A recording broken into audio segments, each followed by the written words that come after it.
हम मुन्नी झा आ एक बहुत सुंदर परिछन गीत सुना रहल छी और ई मजाकिया गीत है। सुनियो, ई गीत सुनकर बहुत हंसी लागत अहूँ सबके और नीक लागत तो कनी कमेंट, लाइक, शेयर, फॉलो जरूर कर देवे। अपना मिथिला के पारंपरिक गीत है और हम अपना मिथिला के पारंपरिक गीत गाबे छे,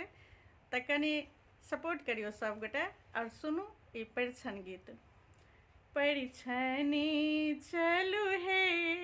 बड़िए लेखिन खरीद का, परिछनी चलू हे बड़िए लेखिन खरीद का, देखनी चलू हे सखी सब सजी धजी का, देखनी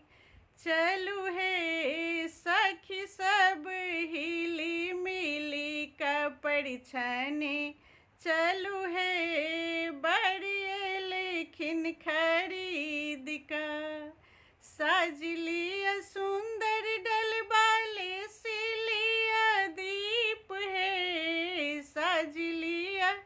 सुंदर डलबाले सिलिया दीप है, परिछनी चलू है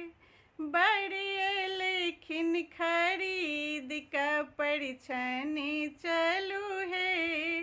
बड़िए लेखिन खरीद का, देखनी चलू है सखी सब सजी धजी का, देखनी चलू है सखी सब हिली मिली का। दूध के दाम दुल्हा अहाँ के बाबूजी असूल लानी, दूध के दाम दुल्हा अहाँ के बाबूजी असूल लानी, जाऊँ किछु बजता दुल्हा अहाँ के बाबूजी, जाऊँ किछु बजता दुल्हा अहाँ के बाबूजी, बान्ह देबन है जत के आयल छथि बरतिया, बान्ह देबन है जत के आयल छथि बरतिया, परिछनी चलू है बड़िए लेखिन खरीद का, परिछनी चलू है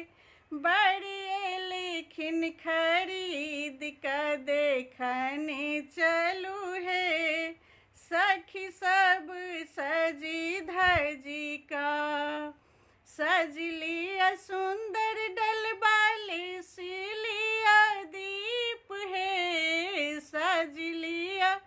सुंदर डलबाले सिलिया दीप है, परिछनी चलू है बड़िए लेखिन खरीद का, परिछनी चलू है बड़िए लेखिन खरीद का।